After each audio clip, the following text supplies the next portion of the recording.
নমস্কার বন্ধুরা, দীপার ব্লগে তোমাদের সবার অনেক অনেক স্বাগত। আমি যে দিনের ব্লগ শেয়ার করছি সেই দিনটা ছিল রবিবার। আমি তোমাদের আগের ব্লগে শেয়ার করেছি আমরা যেহেতু শিলিগুড়ি ঘুরতে যাচ্ছি, তো সেই দিনও আমি সকাল সকাল এই শিলিগুড়ি যাব বলে সকাল সকাল ঘুম থেকে উঠে গেছিলাম। যেহেতু কোথায় যাওয়ার হলে সেই দিনটাতে ঘুম ঠিকমতো হয় না, আমারও সেরকমই বারবার ঘুমটা ভাঙছিল। এই দেখো ঘড়িতে দেখতে পেলে 1:15 বাজে। আর এই দেখো আমি তোমাদেরকে বাইরের ভিউটা দেখাচ্ছি, আর চারি সাইডটা শুধু অন্ধকার, শুধু একটু রোড লাইট আর জ্যোৎস্নার আলো ছাড়া কিচ্ছু দেখা যাচ্ছে না। আমরা ঘুম থেকে উঠে মেয়েকে রেডি করে সঙ্গে আমিও রেডি হয়ে আমরা বেরিয়ে পড়লাম। টোটো বলা ছিল, আমাদের টোটো নিয়ে যাচ্ছে দেখো স্টেশনের দিকে। আমাদের বাড়ি থেকে স্টেশনটা খুব দূরে নয়, তো আমরা সকাল সকাল তবুও বেরিয়ে পড়লাম। কোথাও গেলে একটু তাড়াহুড়াতে বেরোনোটাই ভালো, ওখানে অনেকটা টাইম নিয়ে বেরোনোটাই খুব ভালো। এই দেখো আমরা যাচ্ছি, রাস্তাতে একদম একটা লোক কেউ নেই, শুধু যারা স্টেশনে যাচ্ছে সেগুলোই সামান্য 2-4টে অটো বা টোটো এগুলো যাচ্ছে। এই দেখো আমরা চলেই আসলাম প্রায় স্টেশনের কাছে। আমাদের বাড়ি থেকে যেহেতু স্টেশনটা অনেকটা দূরে নয়, একদমই কাছে, 10 মিনিট টোটো করে।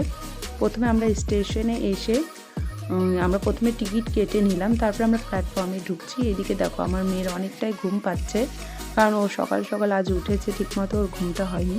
এদিকে আমরা টিকিট কেটে নিয়েছি, সঙ্গে আমরা চলে যাচ্ছি প্ল্যাটফর্মে। ওর বাবা আমাদেরকে পৌঁছাতে এসছে, যেহেতু আমরা অনেকটাই ভারী ব্যাগ নিয়ে এসছি, আমার শ্বশুর শাশুড়িও যাচ্ছে। তো দেখো আমরা স্টেশনে ঢুকছি এখন। আমরা প্রথমে আগে গিয়ে প্ল্যাটফর্মে একটু দাঁড়িয়েছিলাম, 1 নম্বর প্ল্যাটফর্মে, কারণ এখনও অ্যানাউন্সমেন্ট হয়নি যে আমাদের ট্রেনটা কোন লাইনে কোন প্ল্যাটফর্মে দাঁড়াবে।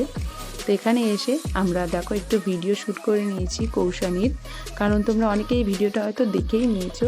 কোথাও যাবো আর ভিডিও শ্যুট করবো না, এটা তো হয়ই না, তাই আমি কিছু রিলস বানিয়ে নিলাম। এদিকে এর মধ্যে আমাদের ট্রেনের অ্যানাউন্সমেন্টটা হয়ে গেল যে আমাদের ট্রেনটা 4 নম্বর প্ল্যাটফর্মে আসবে, তাই আমরা ওভারব্রিজ পার হয়ে নিচে আমরা আসছি, ট্রেনের অপেক্ষাতে যাচ্ছি। এই দেখো তাড়াহুড়া করছি একটু, যেহেতু বাচ্চা নিয়ে যাচ্ছি, ট্রেনটা মিস হয়ে গেলে তো তাহলে আজকে যাওয়াই হবে না। আর এইদিকে দেখো আমি ভিডিও করছি, আমার হাজব্যান্ড সামনে চলে গেছে ব্যাগ নিয়ে, ওই দেখো সামনে যাচ্ছে, আর আমার শ্বশুর শাশুড়ি পিছনেই আছে। তো আমাদের ট্রেনটা এই লাইনেই আসবে, তাই আমরা এই দেখো আমরা এই ওভারব্রিজটা দিয়ে আসলাম, আর সামনের ট্রেনটা আসছে। আর তোমাদের ট্রেনে চড়তে কার কার ভালো লাগে কমেন্টে অবশ্যই জানিও। কিন্তু এই ট্রেনে চড়াটা আমার কাছে অনেকটা আনন্দের, কারণ আমি লাইফে এই সেকেন্ড টাইম এই ট্রেনে এবার উঠছি।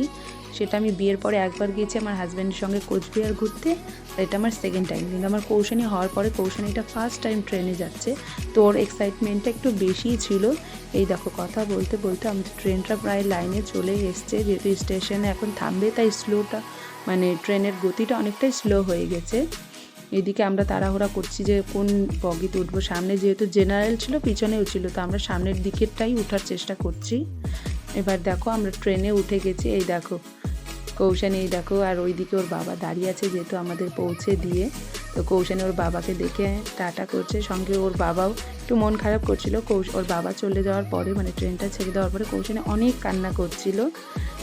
আর এই দেখো আমরা ট্রেনে বসে গেছি, রাত এখন অনেক প্রায় ভোর 4টা কি 5টা হবে। এদিকে আমার কৌশলী ঘুমিয়ে গেছে, যেহেতু তাড়াতাড়ি ঘুম থেকে উঠেছে তো ঘুমটাও পেয়ে গেছে। অনেকে ট্রেনে ঘুমিয়ে গেছে, আমার শাশুড়ি মায়ের ঘুম পেয়ে গেছে। এইদিকে কথা বলতে বলতে আমরা প্রায় অনেকটাই কাছে চলে এসেছি। এখন এই জায়গাটা সম্ভবত কিষানগঞ্জের ওই দিকটাতেই ছিল, কি কিষানগঞ্জ পার হয়ে, মানে আমরা যত এগোচ্ছি তত কুয়াশাটা বেশি দেখা যাচ্ছে শিলিগুড়ির দিকে যেতে। এরপরে আমরা চলে আসলাম প্রায় নকশালবাড়ি, এদিকে অতটা কুয়াশা নেই। তাহলে তোমাদের সঙ্গে নেক্সট ভিডিওতে দেখা হবে। নেপালে আমরা যে ভিডিওটা শ্যুট করেছি নেপাল যাওয়ার, সেই ব্লগটা আমি তোমাদের সঙ্গে শেয়ার করব। ভিডিওটা ভালো লাগলে অবশ্যই একটি লাইক করে দিও।